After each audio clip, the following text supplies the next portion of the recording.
Hey, how you doing? My name is Jerry Getty. I'm here to talk to you about electoral reform through a proportional Senate. It sounds terribly exciting, doesn't it? But we're not going to do it here. We're going to go to the distillery district. That'll be more fun. We're not going to get Soma's chocolate. Maybe we'll get some Soma's chocolate. I mean, we're already there. We might as well.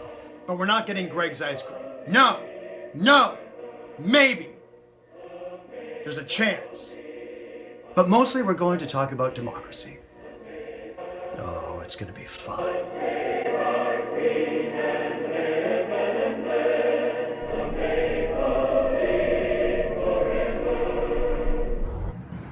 The distillery district.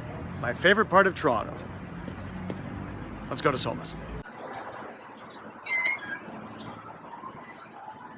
Oh, it's on.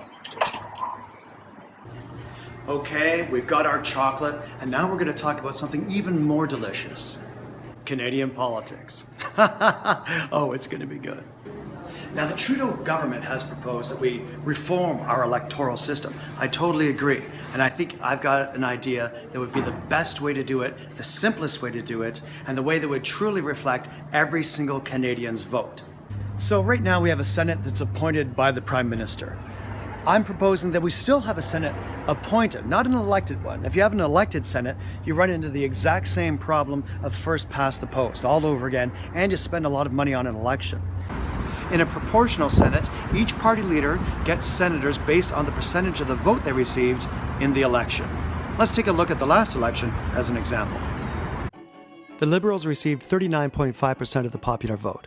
That would give them 41 senators. The Conservatives, with 31.9%, would get 33 senators. The NDP would get 21, the Bloc Québécois would get 5, and the Green Party, with 3.5% of the vote, would get 4 senators. But that gives us a problem. We only have 104 senators. We need 105. Since we're rounding up or down, we may not always get 105 exactly. I would recommend that in this case, when we're shy one senator, the party that had the most support from the people of Canada would get the extra senator. In this case, the Liberals. They would get 42 senators, and that would give us 105. Every election night, not only do we know the makeup of the House of Commons, we know the exact percentage that each party got in terms of the popular vote. That will also be the number of senators they get in the Senate. We'll never have a majority again unless one party captures the imagination of enough Canadians that not only do they have a majority in the House of Commons, they also have a majority in the Senate. Otherwise, it's always a minority government. That's not quagmire, that's a good thing. Minority governments always get more done. And now they're going to get things done with every Canadian's vote counting. You can kiss the strategic vote goodbye. No longer will you have to think, well, I don't really support this party, but I really don't want that party to win, so I'm going to have to vote for this guy that I don't really support. You don't have to do that anymore. Just find the party that represents your values the most and vote for it. Your vote's going to count.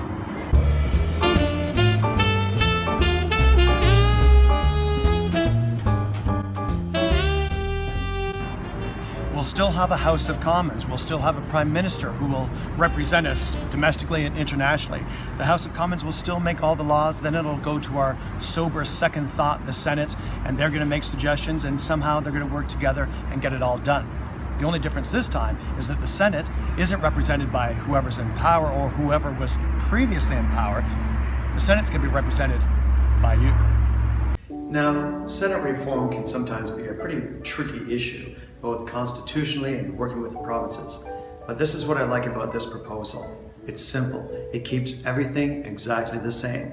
The number of senators is the same. The regions represented is the same.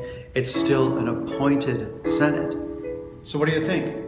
Is this an idea you can get behind? I think it's the best of both worlds. We have first past the post in the House of Commons and rep by pop in the Senate. So even if your candidate doesn't get elected in your riding, your vote will still count. You'll still be represented in the Senate. And every political party will have to work with the other parties to get laws made. That means all Canadians are involved.